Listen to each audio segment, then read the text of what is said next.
Nshuti bakunzi b'Umwete TV tubifuje ikaze kuri iyi channel yanyu mukunda muri benshi cyane, tunashimira abamaze gukora subscribe kuri iyi channel yanyu yitwa Umwete TV, kandi tunasaba wowe uje bwa mbere ntugende utakoze subscribe ukanze no kukazogira, ndetse wibuke no gukora like, share na comment ku Umwete TV, uraba ukoze cyane kugira ngo urusheho kuba mu ba mbere babona ibyo biganiro byiza tubagezaho, ndetse n'izindi nkuru zitandukanye tubagezaho kandi z'ako kanya.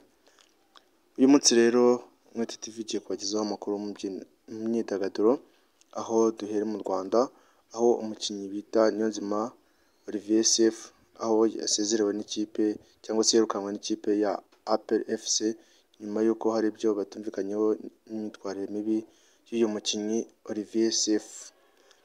Kandi turabagezaho hanze y'igihugu cy'u Rwanda, turabagezaho ko umuhanzi Rihanna akomeje guca agahigo aba wa mbere mu bahanzikazi bafite amafaranga menshi kandi babasha gukorera amafaranga menshi bakanayinjiza. Kandi tubagezaho ko habayeho isubikwa ku isabukuru y'uwahoze ari perezida wa Leta Zunze Ubumwe za Amerika Barack Obama, aho yasubitse itumirwa ry'abantu bagombaga kuza mu isabukuru ye, aho bajyaga mu bantu 400, ariko nyuma y'uko binenzwe cyane hakaba hanzuwe ko iyi sabukuru yabaye ku itariki 4 z'ukwa munani, aho yitabiriwe n'abo mu muryango we ba hafi mu rwego rwo kugira ngo batarushaho gukwirakwiza icyorezo cya coronavirus. Rero twifurije kureba iki kiganiro mukagisoza, ndetse tunabasaba gukurikirana amakuru ndetse mube update ku biganiro byiza tuzarimo kubagezaho. Rero amakuru n'andi atandukanye nimukurikire, tubahaye ikaze ku Umwete TV.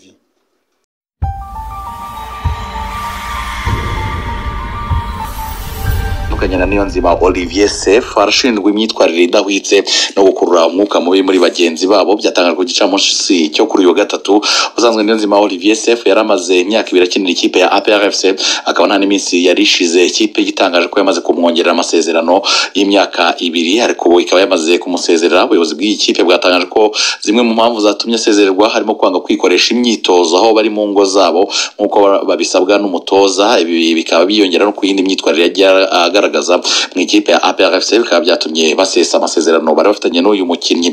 Mu yandi makuru nuko umutoza w'ikipe y'igihugu ya volleyball hano mu Rwanda umunya-Brazil Paulo de Tarso Milagres yahamagaye abakinnyi 36 bazitabira umwiherero wo kwitegura igikombe cya Afurika kizabera i Kigali hano mu Rwanda hagati ya tariki ya 10 n'iya tariki 20 Nzeri 2021. Paulo de Tarso Milagres wemejwe nk'umutoza mukuru ku wa kabiri yahamagaye abakinnyi afatanyije n'abatoza bamwungirije Nyirimana Fidel ndetse na Ntawangundi Dominique. Muri 36 bahamagawe, 35 bakina hano mu Rwanda, uretse umukinnyi umwe wenyine wahamagawe ukina hanze y'u Rwanda witwa Dusenge Wycliffe. UTB yahamagawemo abakinnyi 9, REG yahamagarwemo 10, APR hahamagawemo 7, Gisagara hahamagawemo 6, Kirehe hahamagawe 1, ndetse na IPRC Ngoma nayo bahamagayemo umukinnyi 1. Mu yandi makuru avugwa hano mu Rwanda, ikipe ya Espoir FC yongereye abakinnyi bayo 3 amasezerano. Ni Isingizwe Patrick, umuzamu wabo bamwongereye amasezerano y'imyaka 2, Felicien Nkurunziza washaka kugana amakipe menshi bamwongereye imyaka 2, ndetse n'umugande bita Musasizi John imyaka 2 bamwongereye. Mu mikino ya Sekafa Kagame Cup ikomeje kubera mu gihugu cya Tanzania, ikipe ya Big Bullets yo mu gihugu cya Malawi yanganyije na Express FC igitego 1-1 mu gihugu cya Uganda. Umukino utegerejwe urahuza Atrabara yo muri Sudani y'Epfo na Young Africans yo muri Tanzania. Makuru avugwa ku mugabane w'Uburayi, Romelu Lukaku Manama agiye kugaruka mu ikipe ya Chelsea nyuma yuko iyi kipe yakinniyemo mu bihe byatambutse, ariko Romelu Lukaku bakaba bagiye kumutanga miliyoni 110. Icyabaye rero nuko ikipe ya Inter de Milan ubu byakuriye umwuka mubi cyane muri iyi kipe nyuma yuko irekuye witwa Ashraf Hakimi bagurishije muri Paris Saint-Germain, witwa Martinez ndetse na Christian Eriksen, nabo bose ntabwo haramenyekana ahazaza habo mu ikipe ya Inter de Milan. Ikinyamakuru La Gazzetta dello Sport cyane mu gihugu cy'Ubutaliyane cyanditse ko umwuka ukomeje kuba mubi hagati y'abayobozi b'ikipe ya Inter de Milan ndetse n'abafana bayo. Hari Harry Kane akomeje guteza ikibazo mu gihugu cy'Ubwongereza mu ikipe ya Tottenham Hotspur. N'ubu ntabwo arava Florida aho yagiye kurira ibiruhuko. Uyu mukinnyi ategerejwe mu ikipe ya Tottenham Hotspur ngo akore imyitozo, ariko kandi asa nk'uwivumbuye kugira ngo agurishwe mu ikipe ya Manchester City. Ibi bishobora kuza kumuteza ikibazo kizatuma adakina umukino wa mbere afitanye ikipe ya Tottenham Hotspur izakina na Manchester City mu mikino ya Premier League izatangira ku itariki 14. Christian Eriksen nari mukomojeho yamaze kumererwa neza, yakize, ubu yasezerewe yasubiye iwabo Copenhagen, akaba ari hagiye kuba yaruhukira. Hanyuma Lionel Messi muri FC Barcelona bigiye gukunda noneho kuko La Liga yasinyanye amasezerano n'umuterankunga bita Seves uzatanga miliyari 2 z'amadolari y'Amerika y'amafaranga akazashyirwa mu equipe, bigatuma rero ibibazo by'ubukungu FC Barcelona yari ifite bitatuma agasinyisha Lionel Messi bibasha gukemuka. Uyu mukinnyi akaba yashyira umukono ku masezerano isaha yari yose. Urakoze cyane. Mu makuru y'imyidagaduro turi kumwe na Umutesi Francine. Umutesi, reka tuguhe umwanya. Urakoze cyane Martin. Amakuru y'imyidagaduro wayaduteguriye ari menshi, n'ibiki bikomeje kuvugwa? Iyo ni impanga dore ko yiriwe yibuka kandi shaka Nkuko mumaze kubimenyera muri iyi myidagaduro dutangirana n'akaririmbo. Iyo dutangiranye nayo ni version ya mbere y'indirimbo Impangaza, n'indirimbo yakunzwe cyane hano mu ndirimbo gakondo zo mu Rwanda, aho irimo iraririmbwa n'umuhanzi Masamba Intore yafatanije n'itsinda rya gakondo. Indirimbo rero yaje gusubirwamo n'umuhanzi witwa Mike Makembe, ayishyiramo ibirungo bya kizungu. Reka tubanze twumve gato uko yakoze tubone kuvuga kuri uyu muhungu ufite impano idasanzwe muri muzika. Iyo ni impanga z'abahungu dore ko yiriwe yibunza kandi banyina ntibayizi, negishaka bayitera abahungu. Uyu Mike Makembe afite imyaka 23 y'amavuko, yamenyekanye cyane ubwo yitabiraga irushanwa rya Art Rwanda ubuhanzi kuri edition yaryo ya mbere. Icyo gihe yaririmbaga agacuranga yifashisha ikembe, hari nabyo byatumye yigaragaza kurusha benshi mu barushanwaga, n'ubwo ijwi rye naryo nta washidikanya ko ari ryiza. Uyu Mike Makembe rero nubwo afite impano yihariye mu kuririmba, gucuranga no gucuranga, kurubahugiye cyane mu gukora indirimbo zifite umwihariko wo guhuza injyana ya kizungu n'iza kinyafrika, ibintu avuga ko biryohera benshi bitandukanye n'abandi benshi. Mike avuga ko ibyo akora bidapfa kwizana kuko yashaka kugira igihangano ngo ajye hitaruye mujyi wa Kigali mu cyaro, ahahura na bamwe mu bantu baririmba gakondo bikamufasha kubona ibitekerezo bishya byo gukoresha mu bihangano. Mike Makembe yanize umuziki ku Nyundo, mbere ngo ntiyakundaga injyana gakondo, gusa muri 2018 nibwo yabonye ko yabihuza n'umuziki akunda kandi yumvamo hanze kugira ngo akore ikintu gifite umwihariko kandi kiryoheye amatwi. Murimo kubyumva muri iyo ndirimbo yasubiyemo. Tujye hanze y'u Rwanda, yitwa Diamond Platnumz, ngo yabagiye kwagura ibikorwa bye by'umuziki muri Afrika y'Epfo.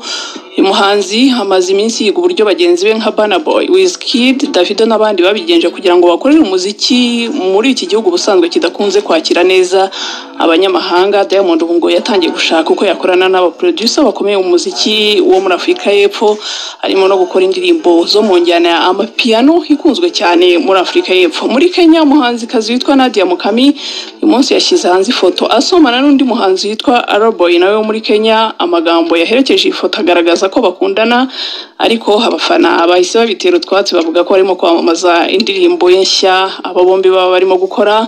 Umunyamideli ukomeye bitwa Supermodels yitwa Kendall Jenner harimo gukurikiranwa mu mategeko na kompanyi y'imideli yo mu mujyi wa Capri mu Butaliyani yitwa Ariujo, iramushinja kuba yarishe amasezerano bagiranye. Kendall Jenner ngo yagombaga gufotorwa cyangwa se photoshoot inshuro 2. Iyi kompanyi yari kwifashisha ayo mafoto mu kwamamaza imyambaro yayo mu mpeshyi, muri fall no muri spring, ariko Kendall ngo ntabwo yigeze izo nshuro 2 azizamo kuko yifotoje inshuro 1 gusa. Akazi yagombaga gukora ngo yabanje kukishyurirwa $1,350 by'amadolari, none iyi kompanyi irimo kumwishyuza $1,400,000 by'amadolari kugira ngo bazibe icyuho cy'ibyangijwe no kuba ataragaragaye muri photoshoot ya kabiri. Yitwa Lionel Richie, undi yitwa Katy Perry, Luke Bryan na Ryan Seacrest barimo kwitegura kugaruka mu kanama nkemurampaka ka American Idol ku nshuro yabo ya 5. Ni mu gihe irushanwa bwaryo rigeze kuri sezo yaryo ya 20. Iri rushanwa ni ryo kuririmba ariko ryibanda gusa ku baririmbyi b'Abanyamerika. Aha niho ritandukaniye n'andi marushanwa akomeye. uyu munsi Meghan Markle n'umugore w'igikomangoma Harry yujuje imyaka 40. Umuryango wose w'ubwami mu Bwongereza bamwifurije isabukuru nziza. Mu kwizihiza isabukuru ye, Meghan Markle yavuze ko mu gihe yujuje imyaka 40 asaba abagore 40 guhugura abagenzi babo batakaje akazi kubera ingaruka za COVID-19 ku buryo babona ubumenyi bwisumbuyeho bwabafasha kongera kubona akazi. Meghan yavuze ko abagore barenga miliyoni 2 muri Amerika na miliyoni zirenga 10 ku isi batakaje akazi kubera COVID-19. Ibindi byamamare byavutse kuri iyi tariki nk'uko mumaze kubyumva mu makuru harimo Barack Obama, ni perezida 44 wa Leta Zunze Ubumwe za Amerika. Yitwa Louis Daniel Armstrong, nawe yavutse uyu munsi. Uyu yagize uruhare rukomeye mu iterambere ry'injyana ya jazz muri Amerika.